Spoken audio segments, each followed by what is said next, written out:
Weißenhaus kenne ich schon seit meiner Kindheit.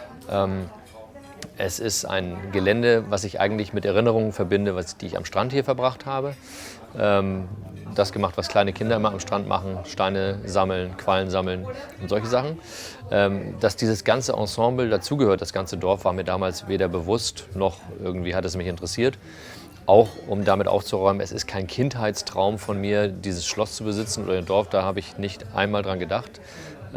Es ist nur so, als sich dann mir vor 9 Jahren die Gelegenheit präsentierte, dieses gesamte Dorf mit 75 Hektar und 3 Kilometer Ostseeküste zu erwerben, nachdem es 400 Jahre im Familienbesitz einer gräflichen Familie war, habe ich es als so einmalige Gelegenheit gesehen, gerade weil die Magie dieses Geländes so wunderschön ist und eine tolle Naturlandschaft ist, dass ich mir gesagt habe, da muss ich mir das genauer angucken und habe mich ja auch dann dafür entschieden, das zu machen und habe dann den Strand, an dem ich eben als Kind gespielt hatte, miterworben.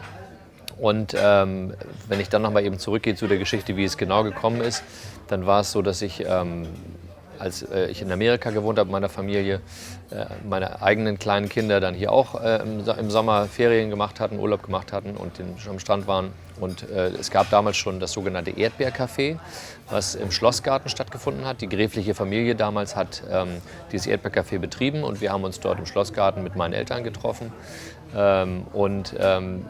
Dieses Erdbeercafé hatte Tradition und wir haben dann jedes Jahr uns im Endeffekt einmal dort im Erdbeercafé getroffen. Und in einem bestimmten Jahr, ich glaube, das war eben das Jahr 2005, gab es eben diese Gelegenheit, dass die Familie das gesamte Dorf verkaufte. Und deshalb ist dann manchmal in der Presse so nach dem Motto, okay, der teuerste Erdbeerkuchen meines Lebens, weil ich jetzt sozusagen beim Erdbeercafé das überlegt habe.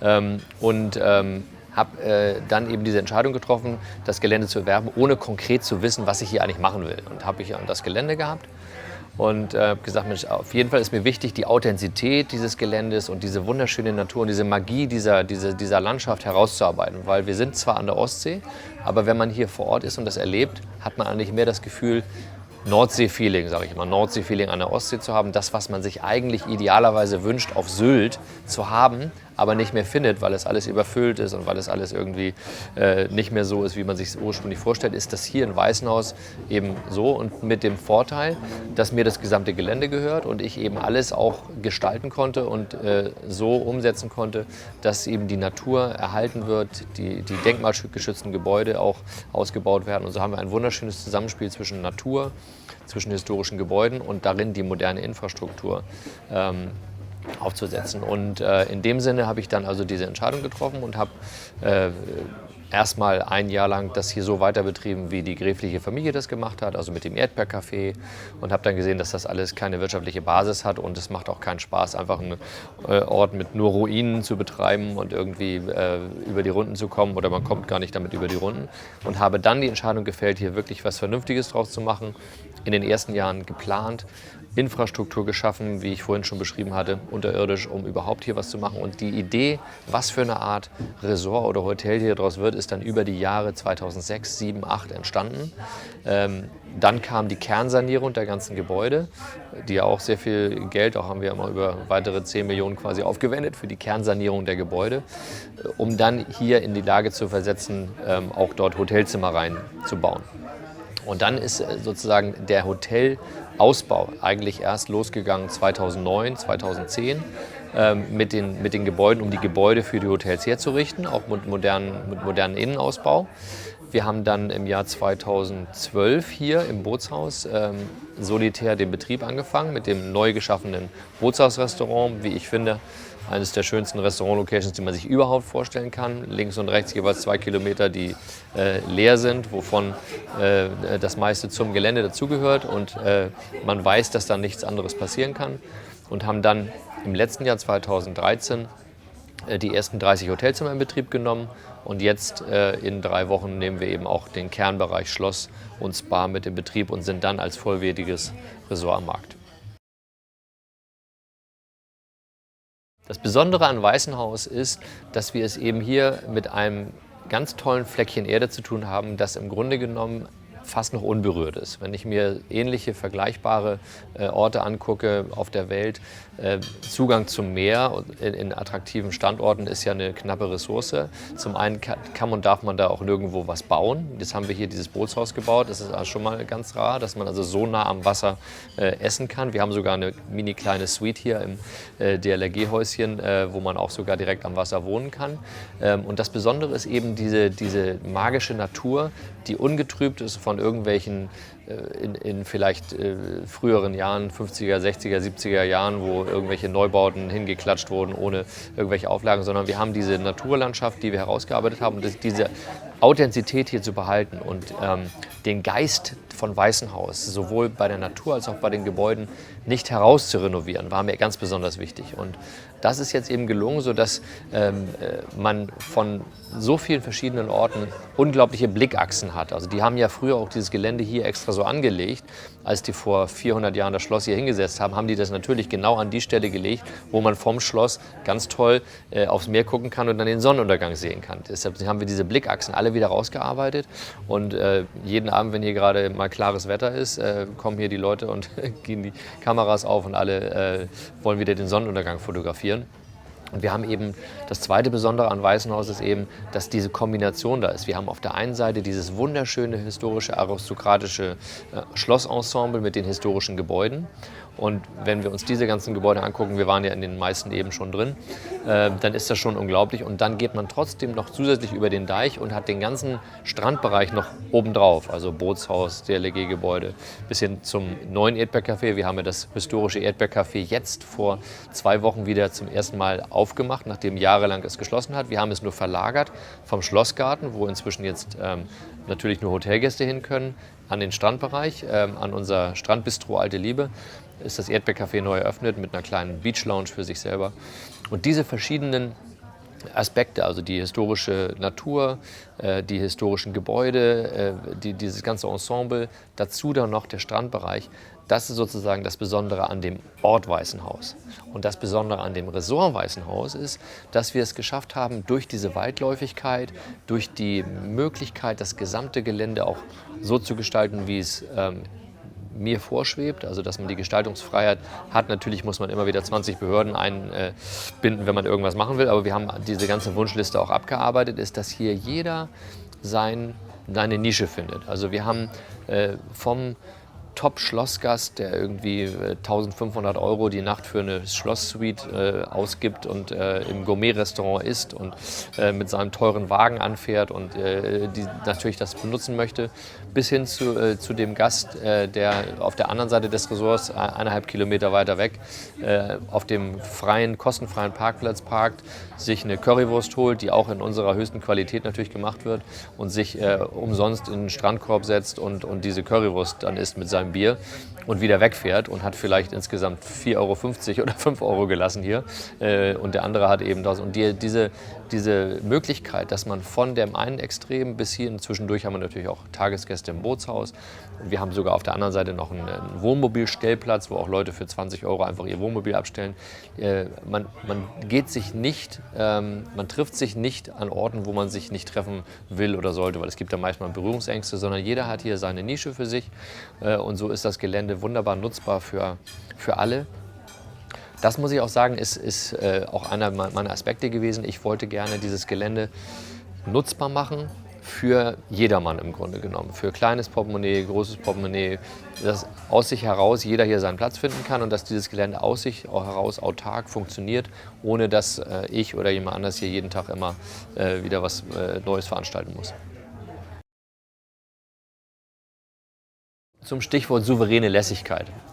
Ich nenne es übrigens lässige Souveränität, aber kann man so oder so machen. Das ist im Grunde genommen die Frage, wie wollen wir eigentlich auftreten? Also wie wollen wir uns präsentieren? Und ich habe selber auch viel gereist, von ganz simplen, einfachen Reisen. Also ich war ja auch bei der Bundeswehr und habe auch im Zelt geschlafen. Also das kann ich auch. Bis hin zu den höchsten 5-Sterne-Hotels, weiß ich nicht, in Dubai oder sonst wie was. Man sieht ja alle Aspekte. Und was mir immer aufgefallen ist, dass je exklusiver die Angelegenheit gehalten werden, umso spießiger, sage ich mal, ist die ganze Geschichte auch. Und wir haben es ja nur heutzutage auch mit einer Generation zu tun, auch mein eigentliches Geschäft, mit dem ich ja auch mein Geld verdient habe, also im Bereich Internet, Venture Capital und so weiter, sind ja auch viele Leute, die sehr viel Geld verdient haben. Bedeutet ja nicht gleichzeitig, dass man automatisch jetzt immer sich zu Hause goldene Wasserhähne einbaut und weiß nicht, mit Schlips und Kragen zu Hause rumläuft oder sowas. Es gibt natürlich Leute, die das gerne mögen, aber wir haben uns eben gesagt, wir wollen gerne ein Resort machen, das auf der einen Seite sehr hohe Qualität hat, im Sinne vom 5-Sterne-Plus-Level, wobei ich sagen muss, wir haben unsere Qualitäten noch oben drauf gesetzt, weil es gibt bestimmte Kriterien, die man beim 5-Sterne-Plus erfüllen muss, die erfüllen wir alle, aber dann bei den Kriterien, ich sage mal beispielsweise die Hausschuhe, die man im Zimmer hat, sind dass man welche hat, ist 5 Sterne plus, aber was für welche man hat, da haben wir noch eine Qualität oben drauf gesetzt. Also der höchste Qualitätsstandard, dass es alles vernünftig ist und gleichzeitig aber eben nicht unbedingt diese Spießigkeit ausstrahlt, die einen vielleicht abschreckt, wenn man hört Schloss Weißenhaus.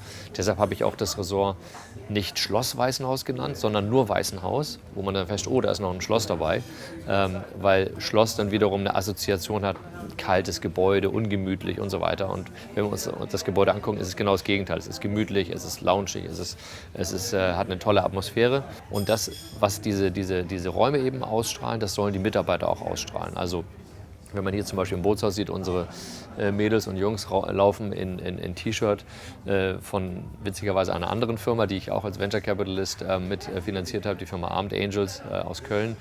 Die machen nachhaltige Naturmode für junge Leute. Und da haben wir gesagt, da können sich unsere Servicekräfte selber was aussuchen und was ihnen gefällt. Die haben den Engel auf der Brust meistens. Und dass wir jetzt eben hier nicht sagen, wir haben ein Bootshaus, was eigentlich eher so eine Art New England-Style, Ostküsten-Feeling hat. Und wenn dann hier jetzt alle Leute mit Anzug, Schlips und Kragen und ich weiß nicht rumlaufen, das passt einfach nicht zur Atmosphäre. Das heißt also von der Kleidung dann, ich bin ja von den Gebäuden über die Kleidung gegangen bis hin zu den Menschen, das sollen die natürlich auch. Dann sollen natürlich Menschen in dieser Kleidung drinstecken, die auch da die Authentizität haben, die das auch gerne tragen. Also wenn ich dann diese Souveränität ausstrahle, aber gleichzeitig lässig bin, das nenne ich sozusagen lässige Souveränität. Das heißt nicht, dass ich mich sozusagen jetzt dem Gast auf die Schulter fasse und klopfe und so ein bisschen die Distanz nicht wahre.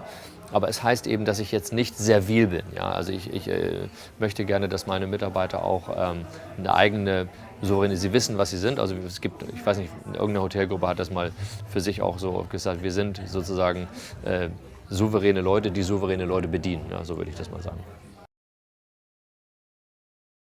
Den prototypischen Gast gibt es meiner Meinung nach nicht. Also zum einen ist es ja so, dass das Resort Weißenhaus ja alles bietet, vom Tagesgast, der nur ein paar Stunden hier sein will, bis hin zu jemandem, der vielleicht seinen ganzen Urlaub hier verbringen möchte.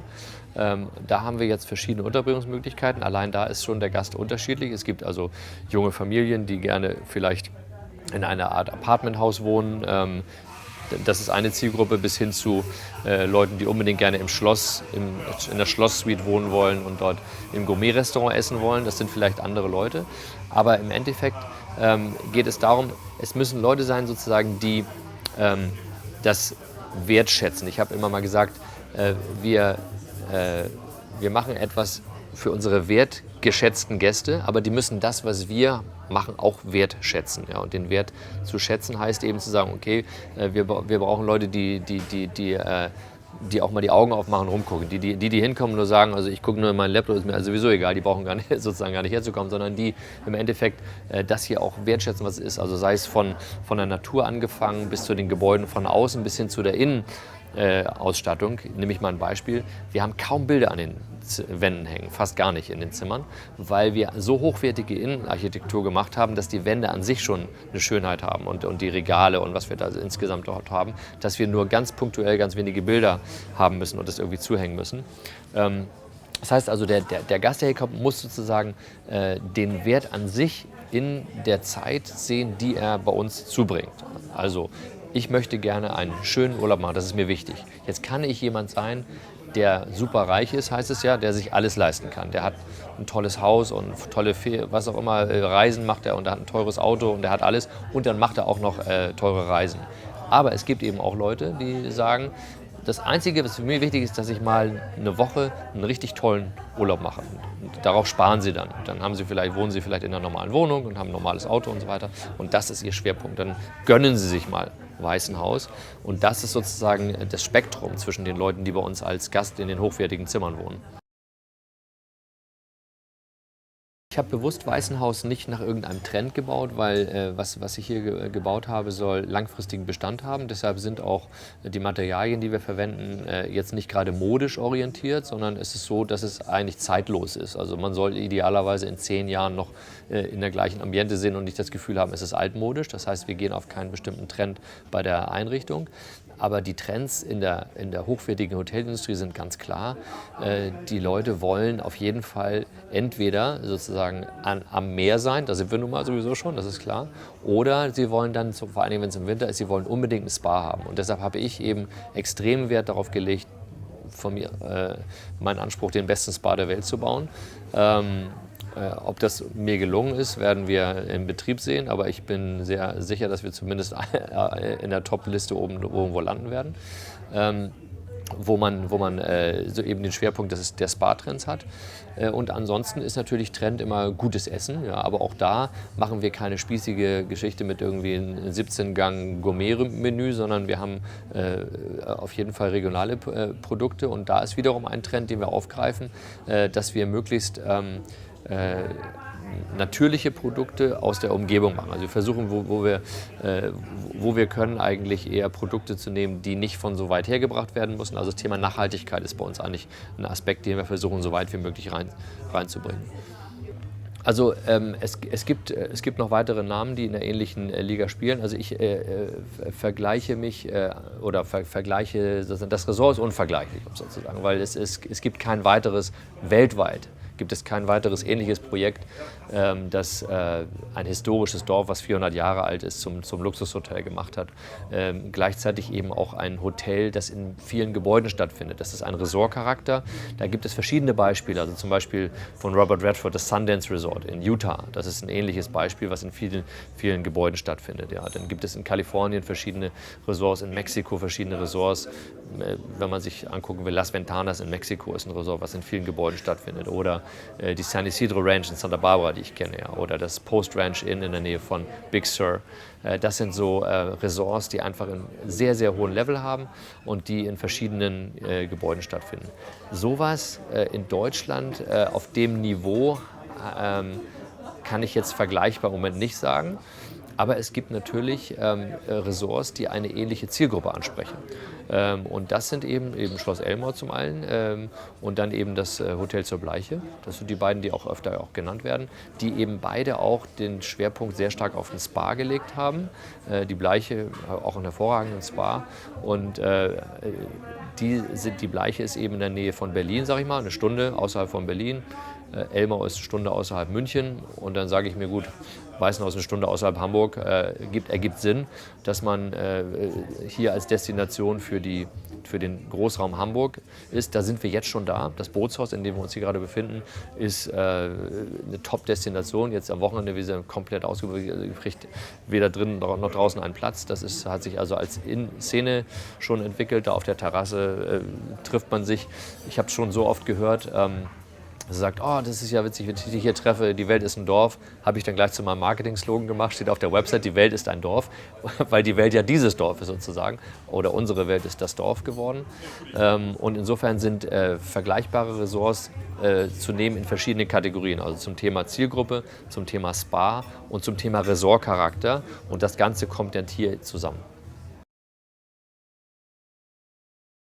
Dass ich wirklich als Hotelier gelandet bin, ist ein großer Zufall oder ein Umstand, der sich in meinem Leben überhaupt nicht abgezeichnet hat. Ich habe ja eigentlich was ganz anderes gemacht. Ich bin ein ganz normaler Hamburger Jung sozusagen, bin aufgewachsen in einem Internat, auch in einem Schloss, aber das war ein Schlossinternat, also ich war ein normaler Internatsschüler in dem Schloss Plön. Hat jetzt witzigerweise hier mit dem gar nichts zu tun, aber dadurch habe ich die Erfahrung eines Schlosses schon mal selber erlebt. Bin dann nach dem Abitur in Hamburg gewesen, habe fast 10 Jahre als angestellter Manager im Axel Springer Verlag gearbeitet dort im Bereich Neue Medien, zunächst als Vorstandsassistent, Assistent des Vorstandsvorsitzenden und dann im Bereich Neue Interaktive Medien gearbeitet, habe mich dann auf damals ganz neue Projekte konzentriert. Und ich habe eigentlich immer irgendwelche ganz extra außergewöhnlichen Sachen gemacht. Also damals war das außergewöhnlich, es war Ende der 80er Jahre, habe ich mich im Bereich Mobilkommunikation betätigt. Und ich sage mal, als Witz, damals war Mobilkommunikation definiert als zwei Menschen erzählen sich was auf der Straße, laufen quasi während sie reden, und das war die Mobilkommunikation. Das heißt, die Idee, dass jemand mit dem Handy am Ohr irgendwo langläuft und seine Frau fragt, was er zum Einkaufen kaufen soll, das war also damals völlig außerhalb jeder Vorstellungskraft.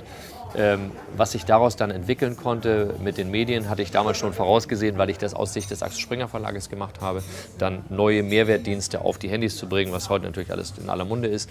Haben wir uns damals um die Ausschreibung der Mobilfunklizenz beworben. Das war sozusagen meine erste Interaktion mit den interaktiven Medien, habe daraus dann den Bereich Interactive Media vom Axel Springer Verlag selber aufgebaut und dann auch geleitet und habe mich dann aus dem Axel Springer Verlag heraus selbstständig gemacht und im Bereich Internet habe dann aus dem, was ich dort damals entwickelt habe mit meinem Team im Bereich Online-Services, ist dann AOL Europe entstanden. Also ich habe dieses AOL Europa gegründet, habe dann für 3 Jahre selber den AOL Deutschland-Dienst geleitet als Geschäftsführer. Hatte ich, 200 Mitarbeiter nachher, richtig als Manager und Geschäftsführer.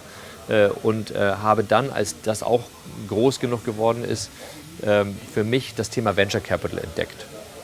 Auch wieder damals ein komplett neues Thema. Wir sprechen jetzt gerade vom Jahr 1997, da war das in Deutschland überhaupt nicht bekannt. Habe mich dann an die Quelle des Venture Capital begeben, bin nach Kalifornien gezogen, habe meine Familie mitgenommen, wir sind nach Santa Barbara gezogen. Ich habe dort dann mich mit Venture Capitalisten unterhalten, die damals schon einen großen Namen hatten, und habe dann dort 1998 meinen eigenen ersten Venture Capital Fund gegründet, mit zunächst 25 Millionen Euro eingesammeltem Kapital. Wir haben das dann relativ schnell auf 75 Millionen erhöht und haben einen sehr, sehr erfolgreichen ersten Fund gehabt mit einer Verdreifachung der Kapitalrückzahlung nach 2,5 Jahren.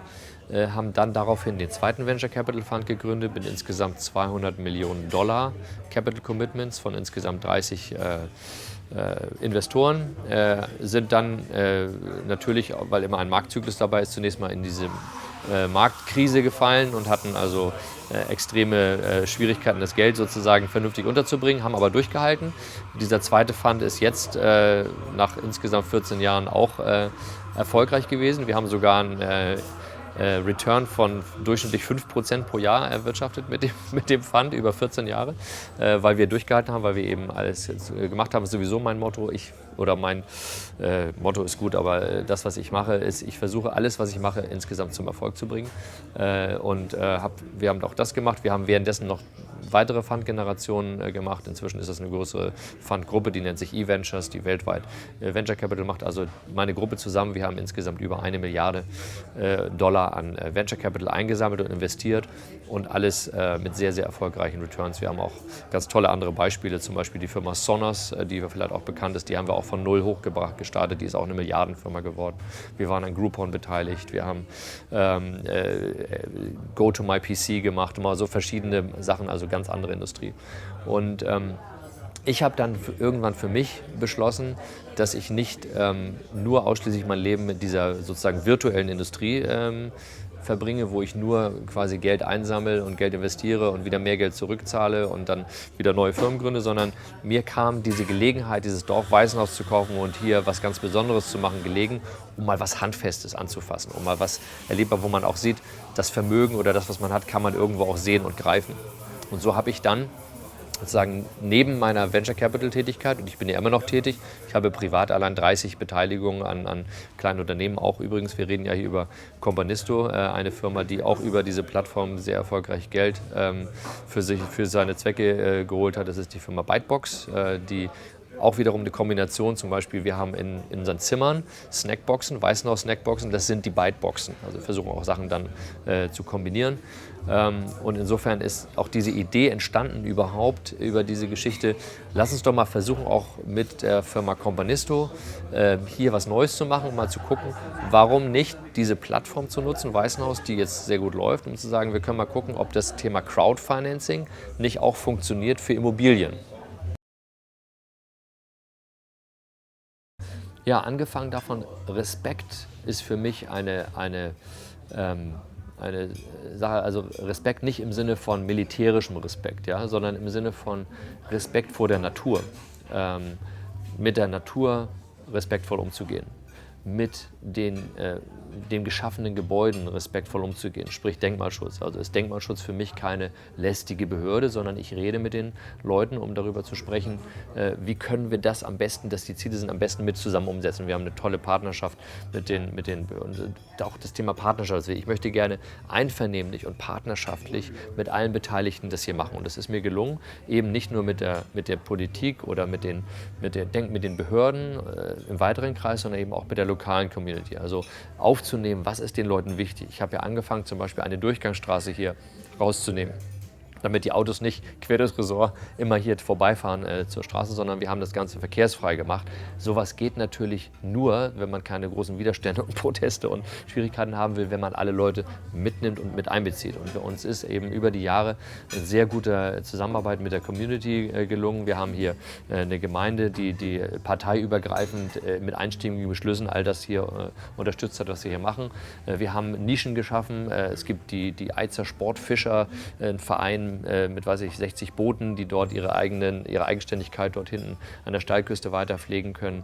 Wir haben, wie gesagt, freie Parkplätze geschaffen, wo Leute einfach hingehen können, um vielleicht eine Currywurst oder ein Bier zu trinken am Kiosk. Wir haben die Wegerechte, die Leute haben, um hier durchzuspazieren, so erhalten, dass sie auf der einen Seite zum Teil durchs Gelände durchgehen können, aber auf der zweiten Seite auch die Hotelgäste ihre Privatsphäre haben. Wir haben also ein sehr schönes System, ohne dass irgendwo Verbotsschilder oder solche Sachen rumstehen, wo automatisch die Verkehrsflüsse aneinander vorbeiführen.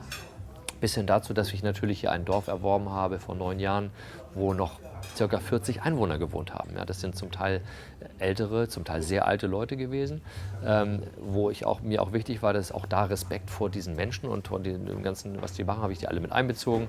Ich habe immer, damals das Schloss noch nicht renoviert war, Kaffeekränzchen abgehalten mit den zum Teil älteren Damen, um denen auch zu erklären, wenn die Bagger hier fahren, was das eigentlich alles bedeutet.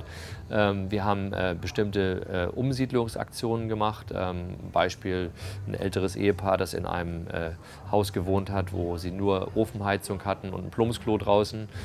Das war aber ein Gebäude, was jetzt übrigens unsere Bäckerei, Patisserie wird, ja, das uralte Gebäude, haben wir stattdessen auf einem anderen Teil des Geländes, in einem anderen älteren Haus, habe ich das renoviert. Erdgeschosswohnung, neue Wohnung, neue Küche, ebenerdig. Ältere Leute brauchen jetzt nicht mehr Treppe zu gehen, mit Bad mit fließendem Wasser, mit Heizung und so weiter. Die sind super happy, ja, wenn man da jetzt vorbeigeht. Nur ist der Mann leider gerade gestorben, aber wenn man zu Frau Mehnert heute geht, die knuddeln wir und da ist alles gut. Und da ist mir wichtig, dass jetzt niemand aus seinem Heim rausgeschmissen wird, nur weil hier Hotel entsteht. Das sozusagen vom ganzen Aspekt Umgang mit den Menschen, Umgang mit der Natur, und Umgang mit den Behörden, um insgesamt hier etwas zu schaffen, was, natürlich gibt es immer Leute, die was dagegen haben. Ja, gucken Leute auf der Lauer, ob man irgendwo, einen Tag, am 30.04. darf ich da noch rein, aber am 1.05. nicht, weil ins Naturschutzgebiet, weil dann Brutzeit beginnt. Nur der Vogel wird sich nicht am 1. Mai entschieden. Wenn ich da jetzt einen Tag später reingehe, kriege ich trotzdem eine Anzeige. Ne? Also irgendjemand geht dann hin. Also es gibt Leute, die einem nicht wohlwollen, klar, aber wird man nie 100% Zustimmung haben.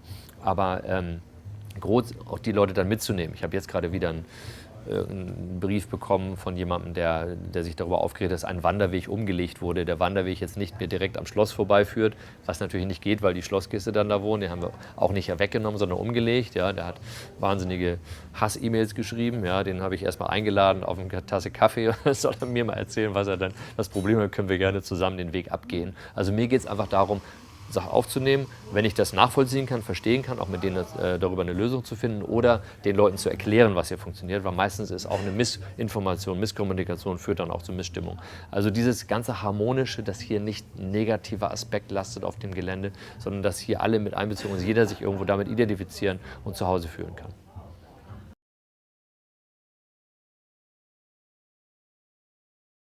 Erfolgsaspekte oder Erfolgsmomente, Glücksmomente habe ich hier sehr viele, weil viele Leute eben erkennen, auch wie schön und also wenn ich wieder Feedback bekomme, gerade von vielen älteren Menschen aus der Region, die das hier schon lange kennen und die sagen, oh toll, wie das hier wird und dass sie das alles so machen, wie es ist. Also das freut man sich natürlich, wenn das, was man macht, auch anerkannt wird. Das ist immer, jeder hat ja gerne Anerkennung und Leute, die einfach gerne einfach mal kurz erkennen mich kennt ja jeder, weil das relativ prominent ist, was ich hier mache, mir auf die Schulter klopft oder mir einfach im Vorbeigehen sagt, alles, das freut einen natürlich auf der einen Seite.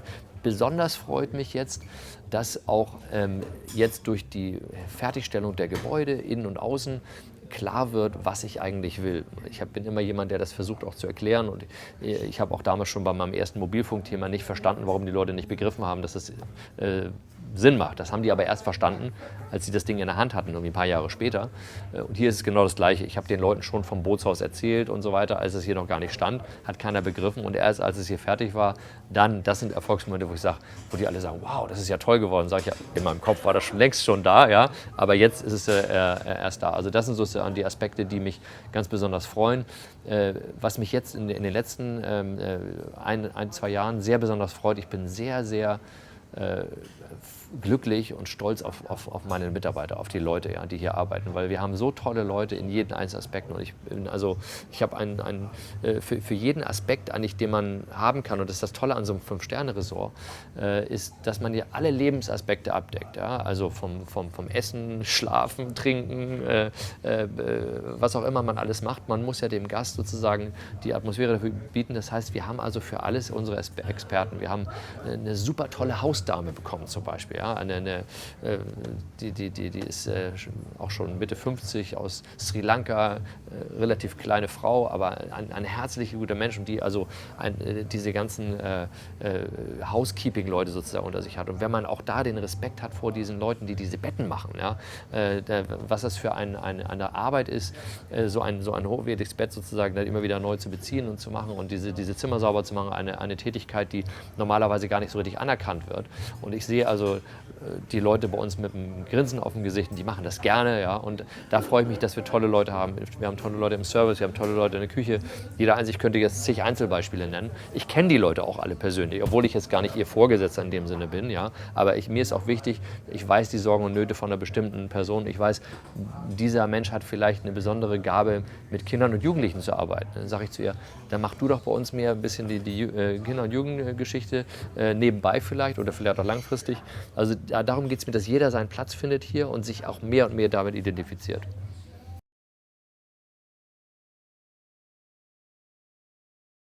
Wir haben jetzt endlich nach 9 Jahren die Situation, dass das Dorf, das Hoteldorf, das, wie wir es nennen, Grand Village, Resort und Spa am Meer, Weißenhaus, fertig ist. Alle Gebäude, die es hier gibt auf dem Gelände, sind kernsaniert, sind soweit fertig, dass wir keine Baustelle mehr haben. Ja, dass also man durch keinen Kran mehr sieht oder kein Baufahrzeug und solche Sachen. Dann haben wir, das gesamte Dorf hat ungefähr 40 Gebäude. Davon sind 30 dem Hotelbetrieb gewidmet, 10 sind noch so für Mitarbeiterwohnungen und andere Geschichten nutzbar oder auch genutzt. Von den 30 Gebäuden haben wir 15 Gebäude, in denen Hotelzimmer sind. Wir haben ja von dem Schloss, wo 17 Hotelzimmer und Suiten drin sind, bis zu dem Badehäuschen, was ganz alleine im Wald steht und nur ein einziges Zimmer hat. Wunderschöne Honeymoon Suite sozusagen, aber auch auf dem höchsten Niveau. In verschiedensten Gebäuden mehrere Zimmer. Und Und gleichzeitig haben wir auch alle gastronomischen Einrichtungen jetzt fertig. Also wir haben unser Bootshaus hier als à la carte Restaurant am Strand, wir haben das Côtier Gourmet Restaurant im Schloss, wir haben das 1896 Bar Bistro unten im Keller, im Schlosskeller, wir haben das Spa Café in der Schlosstherme mit ganz gesundem Essen. Wir haben unser Kavaliershaus mit der Patisserie und Schokolaterie, mit dem mit der Bäckerei. Und so haben wir alle unsere gastronomischen Outlets fertig, wir haben unsere Veranstaltungszentren alle fertig. Das heißt, der Gast, der hier wohnt im Zimmer, hat alles, was wir ihm anbieten wollen. Wirtschaftlich ist es so, ich habe ja jetzt 9 Jahre lang dieses Resort gebaut und aufgebaut. Das hat natürlich sehr viel Geld gekostet. Ich habe eben schon mal gesagt, wo das Geld hingegangen ist. Nochmal zusammenzufassen als Beispiel, mal ganz grob, 10 Millionen, alles was mit dem Kauf zu tun hat, 10 Millionen für unterirdische Infrastruktur oder was auch immer alles hier drin ist, dann nochmal weitere 10 Millionen, um die Destination zu bauen, die ganzen Gebäudekern zu sanieren, weitere 10 Millionen, um den Spa zu bauen für die Winterdestination. Und dann haben wir eben 9 Jahre lang Betrieb, der natürlich Anlaufverluste gehabt hat, plus Fremdfinanzierung bis nochmal bei 10 Millionen. Das heißt, man hat schon mal 50 Millionen Euro investiert, um überhaupt eine Destination zu schaffen, in der man ein Hotel betreiben kann.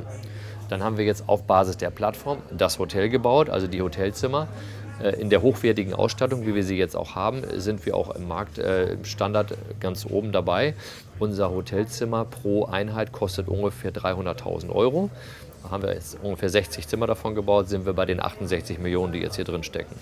Die Wirtschaftlichkeit wird extrem erhöht, wenn wir jetzt die Neubauten dazu nehmen. Mir war wichtig, erstmal das Gelände auszubauen mit den ganzen Gebäuden, die da sind, dass hier keine Ruinen mehr da sind, also alle Altbauten zu sanieren, fertig machen.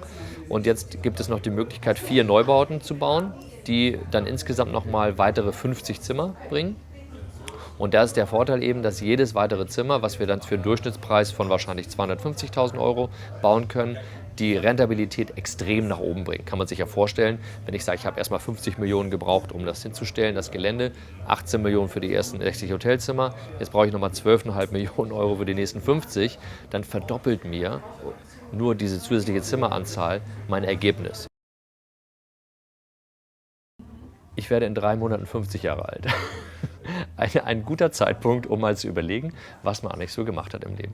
Nun bin ich in der glücklichen Lage, eigentlich alle Aspekte selber gemacht zu haben. Ich war Manager, ich war Unternehmer, ich war Gründer, ja, und ich war Investor und habe dann über die Zeit eben auch selber natürlich ein eigenes Vermögen angelegt und war dann auch in der Lage, ein relativ großes Vermögen dann irgendwo anlegen zu müssen mit den ganzen Nervigkeiten. Freuden sind was anderes, sage ich mal, im Leben, aber ein Vermögen anzulegen, weil dass ein Vermögen eine vernünftige Rendite hat, ist ganz klar, ist schwierig, weil wir haben inzwischen, wie man Englisch sagt, inzwischen gibt es keine Risk-Free Returns, es gibt nur Return-Free Risks sozusagen. Ja? Also es gibt Risiken ohne Rendite. Es gibt keine Rendite mehr ohne Risiko. Und hier haben wir eben das, was eigentlich jeder Investor sucht. Also wenn ich ein Investor, jeder möchte natürlich gerne Venture Capital Deals machen, wo ich in ein Facebook investiere und dann mein Geld verhundert- oder vertausendfache. Das möchte jeder. Nur das kriegt kaum jemand hin. Deshalb ist für jemanden, der einfach nur sagt, ich möchte eine vernünftige Vermögensanlage haben, das Ideale und selbst für die ganz reichen Leute einfach eine permanente Verzinsung, einfach jedes Jahr 3-4% Verzinsung. Und das ist das, diese Maschine habe ich jetzt hiermit geschaffen. Ja. Geld ist hier drin, mein eigenes Geld ist genauso, jedes Jahr kommen 3, 4, 5, 6%, idealerweise bis hin zu 8, 9%, wenn es gut läuft, Verzinsung raus. Und das ist eben auch der Aspekt, den ich für mich entdeckt habe und auch mein Business Angel Co-Investor auch für sich entdeckt hat und wo ich einfach sage, das ist die Möglichkeit, wenn wir das zusammenbringen mit dem Crowdfinancing, kann ich das anderen Leuten auch als Möglichkeit geben und wir können gleichzeitig dann damit das Thema Crowdfinancing nochmal auf eine weitere Plattform gucken, wo uns das dann noch hinführt.